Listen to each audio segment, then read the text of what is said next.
In 2020, I started posting videos for fun online, hoping that I could start a little side hustle or maybe a small business. But now I have over 3 million followers on social media. I'm a full-time content creator and influencer, and I'm gonna tell you exactly how I did it. The reason I'm making this video is because I really enjoy discussing social media strategy and sharing my story with other people. I'm so hopeful that in me sharing my story and answering people's questions, no matter what it is, that maybe that'll help them on their journey and help them achieve goals on social media as well. Without further ado, if you're excited to hear about how I went from 0 to 3 million followers on social media, aka how I became a full-time influencer, hit that thumbs up button and let's dive in. First, let's talk about how I got started on social media. So I have my degree right here actually, and I got my degree in communication from the University at Buffalo. Go Bulls. During my time there, like when I wasn't studying, if it was like the summer or any extracurricular activities, I would do anything marketing related. So I had some marketing internships. I worked in some offices on campus doing social media. I've always just really been drawn to marketing as like a concept and as a hobby and as a potential job at the time. Eventually I graduated and I started working full-time for a software company doing their social media. There's like one way you learn in college, and then once you get to a job, I feel like there's a lot of learning on the job as well. So I was always reading up about digital marketing and social media. And I think between that and just like existing in like a digital era, the idea of being like an influencer, a YouTuber, a Instagram person was like something that is just known. And eventually I was like, oh, I would love to maybe do that on the side. I have had so many attempts on social media, so many ideas that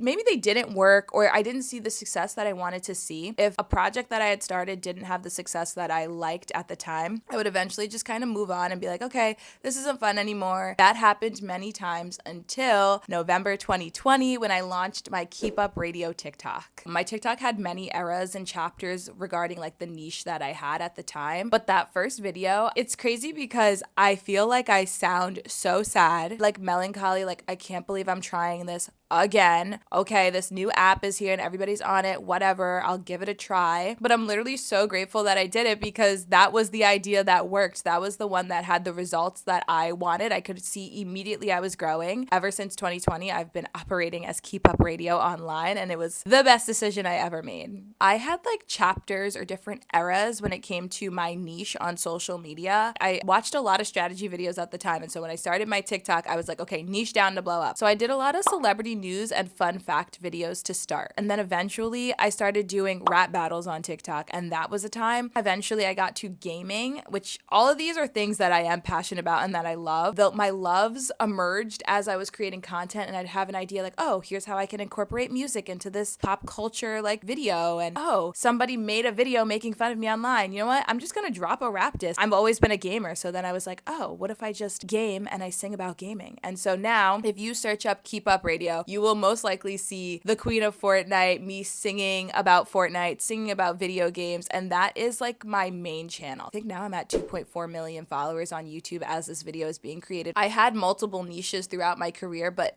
Keep Up Radio as it is today, I would categorize it as like a gaming channel. Next, I want to talk about my first success or my first like big win on social media. So I feel like I had like 2 medium-sized wins that in tandem together contributed to the success that I have had now. Every idea that I had in the past, it was like something I liked. I feel like the first big win I had was when I decided to start a podcast and talk about celebrity news and fun facts. And I always thought, I'm like really scared to make social media about celebrity news and fun facts because there's so many people that do it already. Like felt like I couldn't bring anything new to the table. So I just constantly like avoided making content about that and just trying ideas about other different things that I was interested in. But I eventually had an idea that I felt like was unique-ish. At the time when I was doing it, I was like, this feels like something I've never heard before. And I decided to kind of combine an true Hollywood story, which if you don't know what that is, you could Google it. So eventually I was like, oh, what if I kind of did like a true Hollywood story vibe, but with like newer people, put a different spin on it. And at the time I had the idea to do a documentary podcast episode about Ariana Grande and her album at the time. And also before that, there was like a podcast that I listened to and they had like a big like drama, and I made a documentary episode kind of like talking about it all because I was so tapped in. I had been listening to this podcast. That first episode, actually, I posted it everywhere and it got a lot of like attention. Definitely for the time, it got enough attention mentioned that I was like, whoa, okay, this is my first time where I like made something and like people I don't know are like really engaging with it. So then I decided to do the Ariana Grande episode. I made the TikTok, and that video was the video that it took off so quick that I was like, I found it. I found it. I found what my content is going to be for the rest of time. I think I gained like 300 or 500 followers in the day, which was like unheard of. And I had structured the video in such a way where I was like, facts about Ariana Grande that you didn't know. And then at the end, I said, comment down below and let me know who you want to hear about next. So call to actions in videos are like so important because it gives the viewer something to do. So I incorporated these strategies into my video and it worked. I feel like the video was perfectly made, and because of that bump that TikTok gives you, and I had that call to action at the end, I was able to continue it and keep going and keep growing. All right, so now I want to talk a little bit more about niche. So I said this a little bit before. The way that I have found my niche was really just following my true passions. I feel like when you try to do something that is a little like forced or not genuine, it will somehow like come through that way. So the things that I feel like made my content different, I'll talk about it by era of my social media and how I got started. So when I was doing celebrity news and fun facts, I feel like a lot of people were doing like drama. I'm very like positive person in life. So I was like, how can I like talk about these celebrities that I love and I'm obsessed with? So I decided to do 4 facts that you didn't know. I think that worked also because it was gamifying it. Like I'm challenging you, like 4 facts that you didn't know about Selena Gomez. I think because of the gamification of those first videos, that was something that was different. Nobody on TikTok was doing videos in the way I was doing them. So it did feel new and it did feel fresh. When it came to the rap battles on TikTok, I think the thing that made that different was like, I think I sound a very specific way. I think I look a specific way. Me being unafraid to like rap, but sounding the way I sound and having the extra red like hair. And like, I just feel like there again wasn't somebody who looked like me, who sounded like me doing like rap battles on TikTok. And then when it comes to my gaming, I think it's the same thing. The way I think about it is, why is my piece of content worth stopping for? And that could be interpreted many different ways, but I'm like, I want to make something that actually makes somebody want to stop and react. Okay, so the next thing I have is key formats that worked. Thinking about it from that way can maybe help guide, or at least for me, they're like key elements that made my videos work. So in the beginning, when I was doing the celebrity news and fun facts, that was education. I'm educating you on something you don't know, or I'm testing you to see if you knew this information. On the other hand, my gaming content is definitely more entertainment. Another way I think about successful formats is like what kind of video it is. So is it a skit? Is it a song? Is it like trivia? A reason why my content has gotten the views that it has is because I'm bringing in an element of pop culture and entertainment, like a song that no matter whether you're a gamer or not, you probably have heard this song, but then I'm pairing it with the subject matter and the relatable matter of gaming, Fortnite. And then when it came to educational content, really just providing value. You want to provide informative content that's going to help somebody. And again, kind of going back to, or just thinking about the subject of, why is this content worth listening to? Does this content actually answer questions that people want answered? Is this piece of content relatable? Does this content resonate with me, speak to me, and make me feel seen or a part of something or understood in some way? So next, I'm going to talk about my biggest growth moments on social media. Thinking back, I've had about 1 to 2 major growth moments per platform. So the first one I'll talk about, because I feel like it's a big part of my brand as Keep Up Radio Online, is my clout moment. Essentially, I discussed how I was doing rap battles on TikTok. One rap response I did, I had written a whole rap, but at the end of the rap, I said, the people shoot their shot and they try to call me out, but really want to diss so they can have some of my gloat. People were saying gloat and they were screaming it. They were commenting it. They're like, what is she saying? All these things. It became a major, major moment. So then I made a second version of the song just saying, they want some of my clout. They want some of my clout. They want some of my clout. They want some of my what? Clout. And that went even more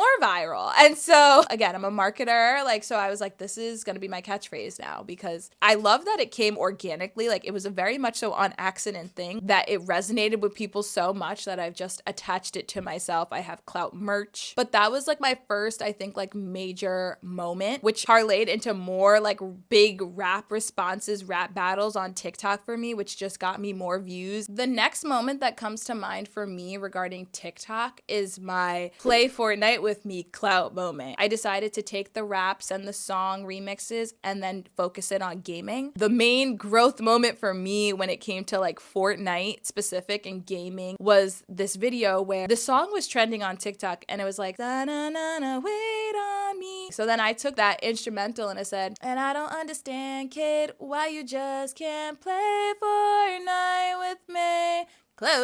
And it went viral. That video has 17.9 million views. I've had many cool, very awesome, iconic YouTubers and creators and celebrities like message me clout. So like this video, the gaming, the Fortnite, play Fortnite with me clout was another like super mega growth moment for me. Something that I'm always thinking about with my content is making sure that it makes sense for my brand at the time. So when I was doing like rap battles, that was more like, I guess it was more general, but the clout, like it was such a big thing that I made that a part of my brand. And it's like, you remember this viral video and now I'm saying clout in every video. And so it kind of just adds to your branding as a whole. I always have that mindset when I'm making videos that like, this needs to relate back to my bigger goal. What is my bigger goal? Making TikTok videos and marketing my Twitch alongside of it did lead to me having moments where I would have 3,000 people watching me on stream. And I got Twitch partner in 3 months, which is not something that happens very often for people that stream on Twitch. I just want to say that when you're making content, at some point, if you're staying consistent and you're trying and you're putting your heart into it, you're gonna have a viral moment. So make sure that when you have that viral moment, it connects back to your content in some way. When it comes to Instagram and YouTube, the moments that really come to mind for me are with Instagram. I had like recreated Rihanna's like Super Bowl halftime show and made it about Fortnite. And that was like a very viral moment on Instagram. You know which one did really well on YouTube? I did a Fortnite remix to Unholy by Sam Smith and Kim Petras. Up until a certain point, that was my most viewed video on YouTube. And I remember it being a major growth moment. To wrap up this growth moment conversation, I will say when it comes to making content, it's so smart to just super important, again, to niche down, because at some point, if you're being consistent and you're putting your passion into it, you're gonna have a viral moment. So make sure when you have that viral moment that it relates to your niche and what you want to be known for content wise. And now I'm gonna talk about turning this into my career and when I realized that this could be my full-time job. At the point of 2020, 2021, it was like no surprise. And I feel like most people at this point understand that there is a way to make money on social media being a digital creator. But I do have like a very key moment when it became my full-time job. Along my journey, while I was posting on TikTok, cross-posting everywhere, I had gotten opportunities for brand deals. There were moments where I was like, oh, I'm getting paid to like post this video and talk about this product. This is cool. Like hopefully I can keep growing this and keep growing my channels and then I can get more of these. The thing that really allowed me to go full time was I got an opportunity to stream for a platform and they were paying me more than my 9-to-5 job was paying. And so I had to make a decision of like, do I want to keep doing my 9-to-5 or do I want to take this opportunity? At the time I was like, I don't have kids. I don't have any major responsibilities. This is literally paying me more and I'm being paid to play video games. It was an immediate yes, because I was like, corporate America is always going to be there. But this is an opportunity that is consistent income that I know guaranteed money I will make. This is an easy choice for me to stop doing my corporate job. I always thought that social media would just be like a side hustle and I'd just do it in tandem with my corporate job. But when I did get the opportunity to do it full time and make more money than I was making full time at my job, I was like, oh, this is a no-brainer. How did I start monetizing? So the cool thing about being a creator in this 2020s era is that, you know, a lot of platforms are providing compensation now to people that create content. When I first started on TikTok, there was the creator fund. So I made money on all my videos. Eventually that switched to minute plus only, which is what made me move over to YouTube, because when I do my entertaining, like skip-based content, I like doing 30 seconds. I wanted to go to a platform that would compensate me for making videos in the way that I enjoyed. So I went to YouTube, and that's mainly how I'm making money off of just my videos alone now, is the YouTube partner program. And I also started getting brand deals. And a lot of people ask me like, how did you get brand deals, or how do you get brand deals? For me, in my experience, making good content that gets views and gets engagement will reach the eyes of people to decide whether they want to compensate you to talk about their product or talk about their game or talk about their opportunity or whatever they need to get eyes on. If you actually are making good content that is brand safe, you'll eventually get brand opportunities because people will be seeing your content and they'll be like, oh, this person could talk about our product. Once I started doing content creation full time, when I got that opportunity, okay, I'm going to be working for myself, and my main sources of income will be the opportunity that I had and brand deals. And that's when I started like running it like a business, was when I did go full time and I started using like QuickBooks so I could keep track of any time somebody paid me. And then eventually I did hire a bookkeeper, shout out to Copilot CPA, Lisa, and that was super helpful. That was my first hire. Eventually I brought on my strategist, shout out to the viral hack on social media, Reed. Wanted somebody to kind of help keep me consistent in a way and like analyze the data of my content. Very grateful for Reed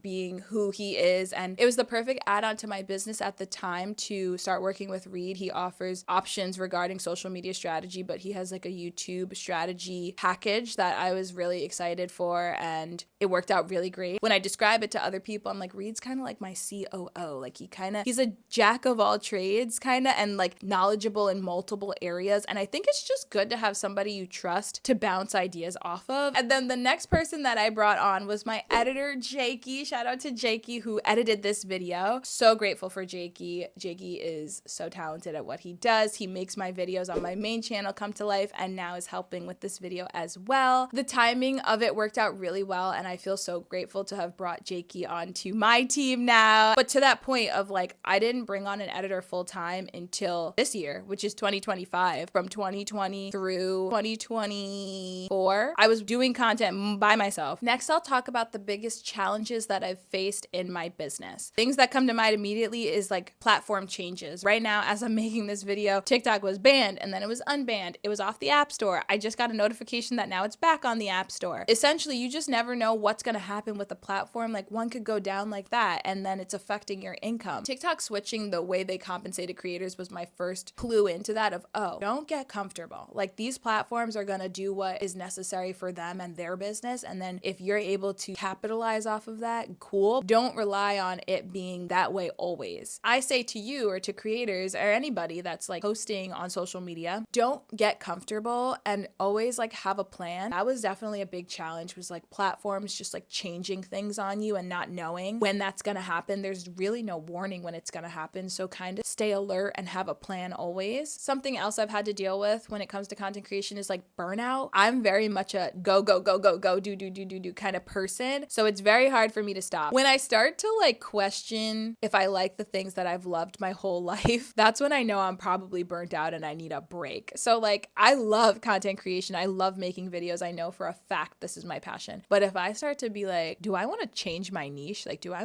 don't know if I like making these videos. I probably just need a break. The last thing I'll say when it comes to challenges that I've faced as a creator, line between creativity and business decision is something that is so fascinating to me. And I think depending on who you are as a creator, you kind of address this concept differently. Things change in social media, and sometimes I have to make a business decision. Like with my Keep Up Radio like main channel on YouTube, it's a very like specific style of content. I wouldn't innately create content that way, but I had to make a business decision to do so that I could stay a full-time content creator. And that was like really hard for me to process and understand, and it kind of gave me like a bit of a content creator identity crisis for a little bit. But thankfully the break that I took at the end of the year helped with me just digesting all of that. But I think a huge part of that was me like assessing my business and making the decision to hire my editor full time, because now once I'm done recording my content, I can send it off to be edited and I have more time back in my day, which one just gives me like more peace, I guess, because like I was literally recording and editing all day. Like I would start at like 6 a.m. and I'd go till 7 or 8 p.m. like trying to do everything, come up with ideas, record, edit. So yeah, I think at the end of the day, like just trying to always find a way to have fun. If at any point now I know if it's not feeling fun,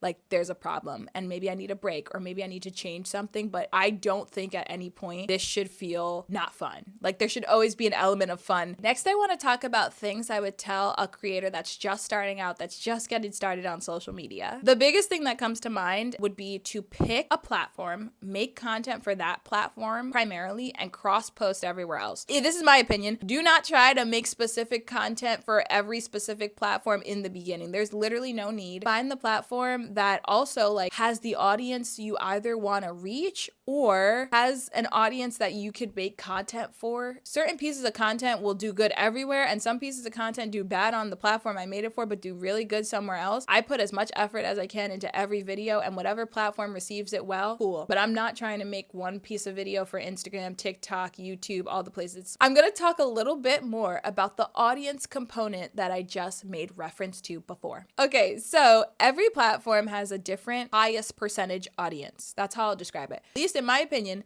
when it comes to YouTube, the highest percentage audience when it comes to shorts skews younger. So if you want to make content that will grow quicker, this could be a whole other conversation of what your goals are as a creator. I'm just going to speak to this, but again, if you have any specific questions, please comment them down below, because there could be like tons of asterisks with everything I've said, and if you want clarification on something or want me to answer something specific, I'm very happy to do that. When it comes to YouTube Shorts, the audience skews younger, so I make sure to optimize my content so that all ages, even people that are younger, will find this enjoyable and entertaining because they make up the majority audience of people watching shorts. I think that's different when it comes to long form. I think people that are younger will also watch long form, but if you are talking about more adult subjects or things that adults would care more about than a kid, there is a higher percentage of older people watching long form YouTube videos, in my opinion, than on shorts. Like, there are older people that watch shorts too, but I think the audience percentage is higher. To that point,